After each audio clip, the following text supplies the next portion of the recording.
There is a very high demand among low-income people, and I've seen this in many countries in many different parts of the world. They really like to get their savings out of their house and into a secure place.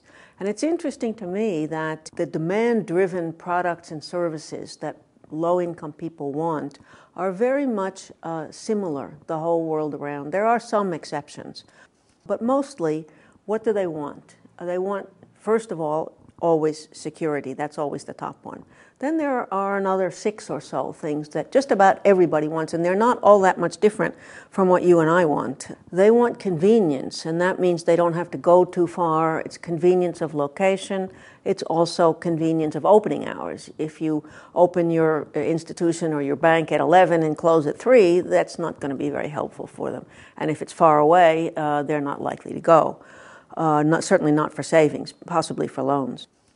And they want very much liquidity, which many MFIs have not provided them, and now the financial intermediaries, which allow them to save their savings in the bank, they do provide liquidity.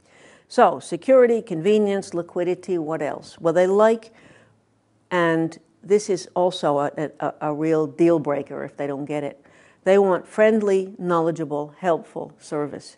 They do not want to be treated like some poor person who's just not up to the clientele of the rest of the bank. So staff have to be well trained in how to treat them, and the clients really respond to that.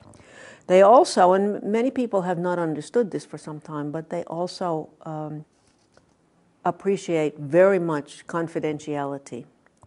And, of course, they also are interested in access to loans. That doesn't mean they want to borrow all the time. If the bank is offering them good products and services of the sort I've just outlined, they want to save all the time, but they don't want to borrow all the time. What they want is to save all the time and have access to loans anytime that they want. And so that turns out to be the way many people in the financial intermediaries build their savings accounts and their loan creditworthiness. Other aspects of the role of savings in microfinance is that people save for emergencies, they save for school fees, they save for materials for their enterprises, tools for farming or fishing, whatever. They save for all kinds of purposes.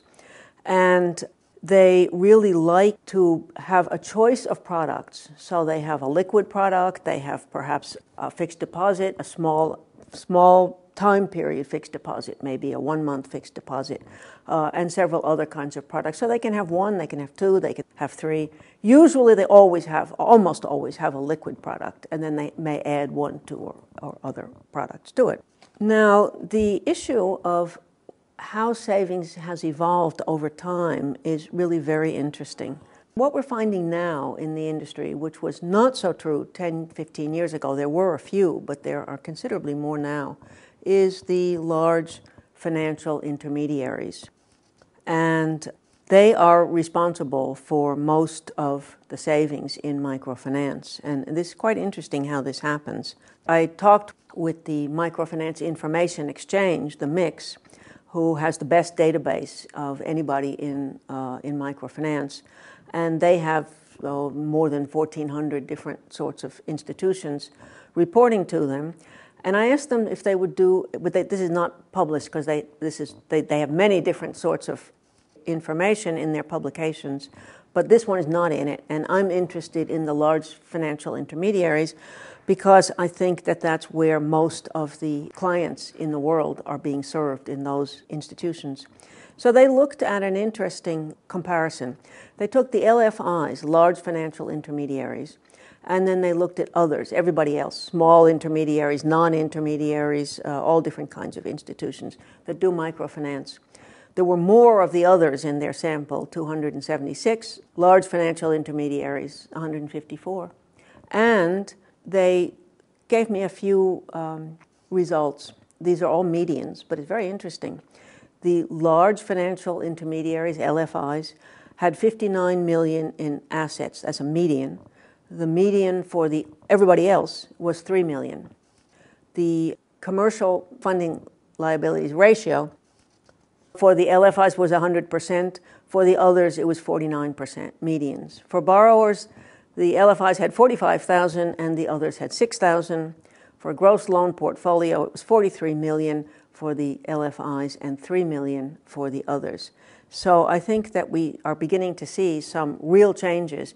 And of course, much of the loans and much of the success in outreach of these LFIs is because they are taking savings from the public. This is voluntary savings, has nothing to do with forced savings attached to loans. This is all voluntary savings. And I think this has a lot to do with why these institutions are really providing the next step as the industry moves toward financial inclusion.